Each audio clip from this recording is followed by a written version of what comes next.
नमस्कार। आज माघ शुक्ल षष्ठी शके 1937 सादर करीत आहोत ठाणे वार्ता। ठळक घडामोडी।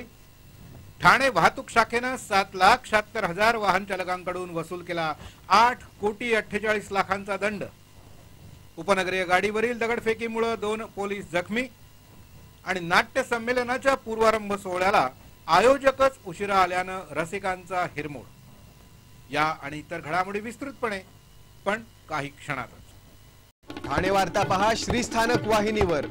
आता सकाळी 9:15 पासून रात्री 9:15 पर्यंत ठाणे वार्ता, ठाण्यातील पहिलं दृकश्राव्य माध्यम। श्रीस्थानक वाहिनी ठाण्याची स्वतःची वाहिनी। ठाण्यातील घडामोडी, कार्यक्रम, वादविवाद, अगदी गाणी, नाटक याचा आनंद घर बसल्या पहा श्रीस्थानक वाहिनी। आपल्या ठाण्याचं हक्काचं व्यासपीठ श्रीस्थानक वाहिनी। ठाणे वार्ता आता संकेतस्थळावर देखील ठाणेवार्ता.com वर क्लिक करा आणि ठाण्याच्या घडामोडी जाणून घ्या। ठाण्यातील पहिलं ऑनलाईन माध्यम ठाणेवार्ता.com। नमस्कार मंडळी, दर रविवारी पाहायला विसरू नका। नमस्कार मंडळी, आपल्या प्रश्नांचं थेट उत्तर। ठाणे वार्ता पहा श्रीस्थानक वाहिनीवर। आता सकाळी 9:15 पासून रात्री 9:15 पर्यंत ठाणे वार्ता, ठाण्यातील पहिलं दृकश्राव्य माध्यम। ठाणे वाहतूक शाखेनं वाहतुकीचे नियम तोडणाऱ्या 7,76,738 वाहन चालकांवर कारवाई करून 8,48,74,000 रुपयांचा दंड गेल्या वर्षभरात वसूल केलाय। यामध्ये मद्य पिऊन वाहन चालवणाऱ्या 4,418 वाहन चालकांकडून 81,85,000चा दंड वसूल करण्यात आलाय। सिग्नल तोडणं, झेब्रा क्रॉसिंगवर गाडी नेणं, प्रवाशांची अवैध वाहतूक करणारे बस चालक, नियमापेक्षा अधिक प्रवासी घेणाऱ्या रिक्षा चालकांवर या अंतर्गत कारवाई करण्यात आली आहे। 2013च्या तुलनेत ही कारवाई दुप्पट असल्याचं सांगितलं जातं। वाहतुकीचे नियम मोडणाऱ्या वाहन चालकांवर ठाणे शहर ते अंबरनाथ पर्यंतच्या वाहतूक शाखेच्या 23 विभागातील अधिकाऱ्यांनी गेल्या वर्षभरात ही कारवाई केली आहे। नो पार्किंग मध्ये वाहन उभं करणं, प्रवेश बंदी क्षेत्रामध्ये वाहन चालवणं, दुचाकीवर 2 पेक्षा अधिक जणांना बसवणं, नियमापेक्षा अधिक प्रवाशांची वाहतूक करणं, बॅच न लावणं, विनापरवाना रिक्षा चालवणं, विनाकारण हॉर्न वाजवणं अशा विविध नियमांखाली ही कारवाई करण्यात आली। वाहतूक शाखेच्या 4 विभागातील अधिकाऱ्यांच्या अंतर्गत असलेल्या 46 पथकांनी वर्षभरात ही कारवाई केली आहे। बेशिस्त रिक्षा चालकांना चाप लावण्यासाठी विविध नियमांखाली 1,21,321 रिक्षा चालकांवर तर अवैध वाहतूक करणाऱ्या 8,439 वाहन चालकांवर या अंतर्गत कारवाई करण्यात आली। 2013 मध्ये वाहतुकीचे नियम भंग करणाऱ्या वाहन चालकांकडून 4,57,00,000 तर 2014 मध्ये 6,32,00,000चा दंड वसूल करण्यात आला होता। 2013च्या तुलनेत 2015 मध्ये जवळपास दुप्पट दंड वसूल करण्यात आला आहे। स्वयंपाकाच्या गॅस सिलेंडरमुळे होणाऱ्या स्फोटातून बचाव करण्यासाठी एका ठाणेकरानं एक उपकरण तयार केलं असून यामुळे संभाव्य स्फोटातून हजारोंचा जीव वाचू शकतो। गॅस सिलेंडर ते गॅसची शेगडी या दरम्यानच्या नळीवर हे उपकरण बसवल्यास संभाव्य गॅस गळतीपासून निर्माण होणारा धोका टळू शकतो। विकास पाटील हे मूळचे साताऱ्याचे असले तरी त्यांचं शिक्षण ठाण्यात झालंय। त्यांच्या वडिलांचं ठाण्यात पोलीस अधिकारी म्हणून काम पाहिलंय। माणसांच्या चुकांमुळे होणारे अपघात म्हणजे गॅस गळती, शॉर्ट सर्किट असे अपघात टाळण्यासाठी आपण काम करत असून आपलं हे उपकरण हे जीवनरक्षक आहे। गॅस गळती तसंच विजेमुळे होणाऱ्या अपघातापासून निर्माण होणारे धोके या उपकरणामुळे टाळता येतात। बांधकाम व्यावसायिक सदनिकांमध्ये गिझर, वातानुकूलित यंत्र, फॅन अशा अनेक सोयी सुविधा देतात, मग जीवनरक्षक उपकरण का देत नाहीत असा सवाल देखील त्यांनी उपस्थित केला। एकीकडे हेल्मेटची सक्ती होत असताना दुसरीकडे अशा जीवनरक्षक उपकरणांची सक्ती का नसावी असा प्रश्न उपस्थित करून पंतप्रधानांच्या मेक इन इंडिया योजनेतूनच ही कल्पना आली असल्याचं पाटील यांनी सांगितलं। कामाच्या गुणवत्तेचं प्रमाणपत्र सादर केल्याशिवाय लेखा विभागानं कामाची देयकं अदा करू नयेत असे आदेश महापालिका आयुक्तांनी दिले आहेत। महापालिका आयुक्तांनी बांधकाम विभागाच्या अधिकाऱ्यांच्या बैठकीत हे आदेश दिले। पदपथ खचून एका महिलेचा बळी गेल्यानंतर पालिका प्रशासन सतर्क झालं असून काम चुकारपणा करणाऱ्या ठेकेदारांना आवर घालण्यासाठी पालिका प्रशासनानं कडक पावलं उचलली आहेत।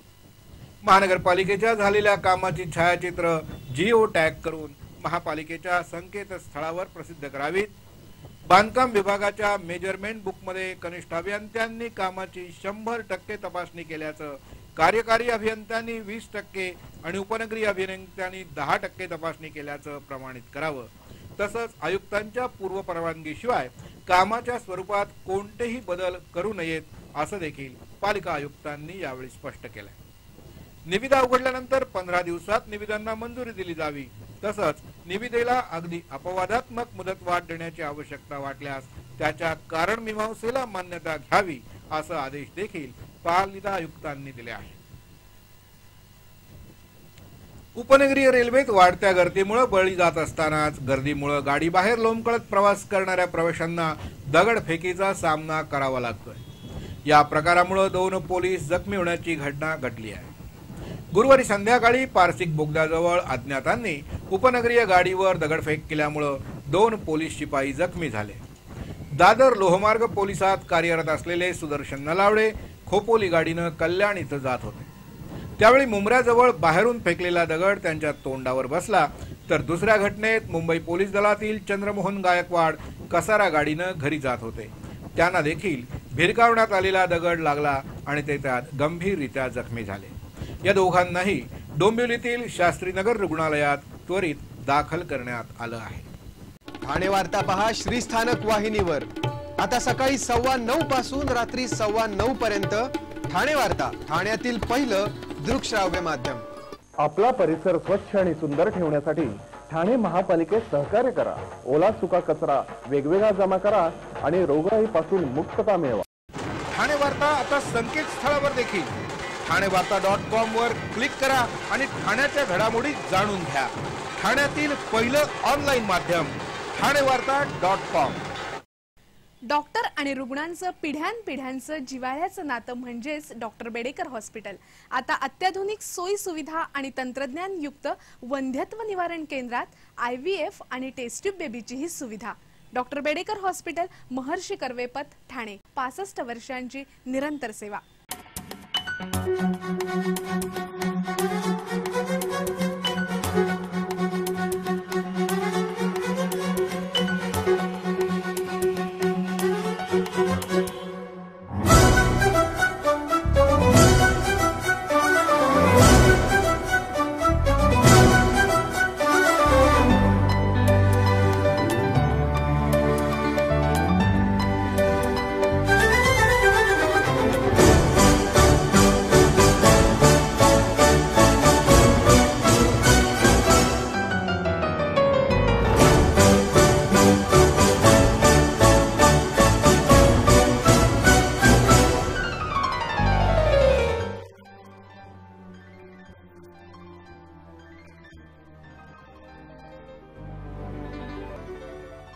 ठाणे वार्ता पहा श्रीस्थानक वाहिनीवर।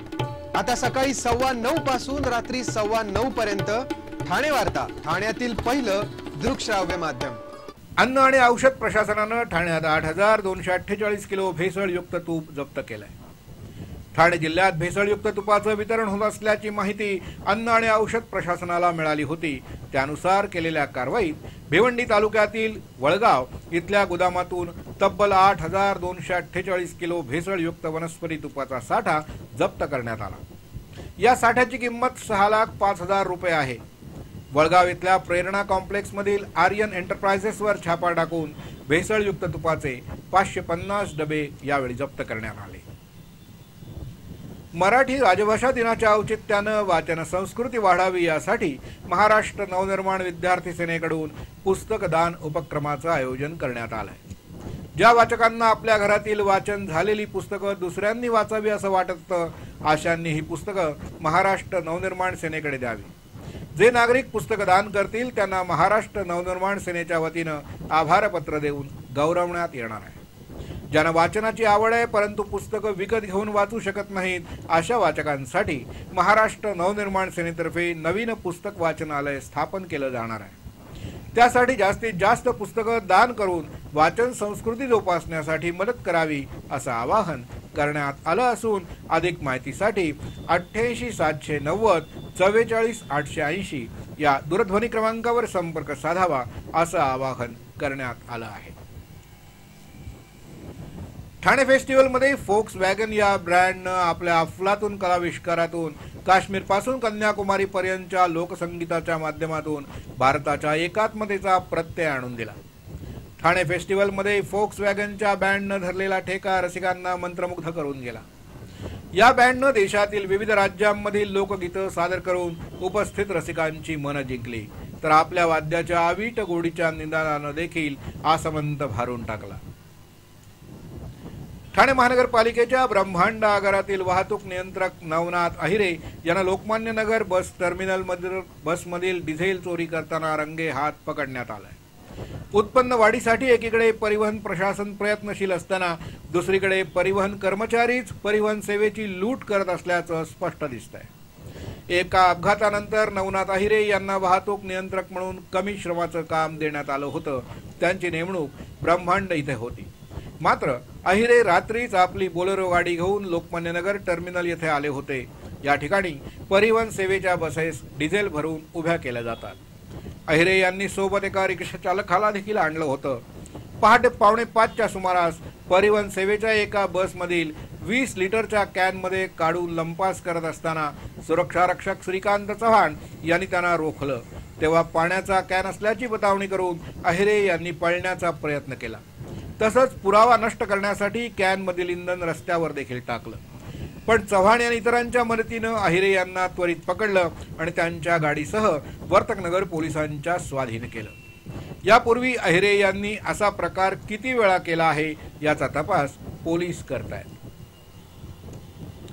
नाट्य संमेलनाच्या पार्श्वभूमीवर आयोजित करण्यात आलेल्या पूर्वरंग सोहळ्याला नाट्य शाखेचे अध्यक्षच 2 तास उशिरा आल्यामुळं रसिकांसह कलावंतांचा देखील मोठाच हिरमोड झाला.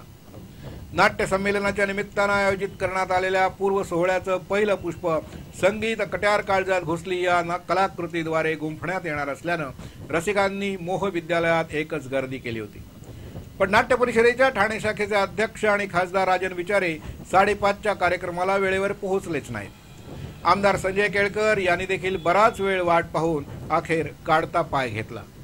या कार्यक्रमासाठी नियोजित वेळी उपस्थित असलेल्या ज्येष्ठ अभिनेत्री सुहास जोशी आणि मेधा भागवत यांनाही राजन विचारे यांच्यासाठी तिष्ठत राहावं लागलं होतं. कार्यक्रम स्थळी आल्यानंतर राजन विचारे यांनी उपस्थितांची माफी मागून वेळ मारून नेण्याचा प्रयत्न केला. पण या प्रकारामुळे रसिकांचा मात्र मोठाच हिरमोड झाला. श्री स्थानक वाहिनी ठाण्याची स्वतःची वाहिनी. ठाण्यातील घडामोडी, कार्यक्रम, वादविवाद, अगदी गाणी, नाटकं याचा आनंद घर बसल्या पहा श्री स्थानक वाहिनी. आपल्या ठाण्याचं हक्काचं व्यासपीठ श्री स्थानक वाहिनी.